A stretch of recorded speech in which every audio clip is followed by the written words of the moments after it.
Now, in more Middle East news, 8 people were killed in a shooting attack in the Jaffa neighborhood of Tel Aviv. Israeli police say that they took down the 2 shooters and families of the victims have been notified.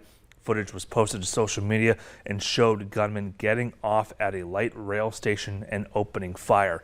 Medics and paramedics, they provided on-site medical treatment to a number of wounded people with varying degrees of injuries, including some who were unconscious.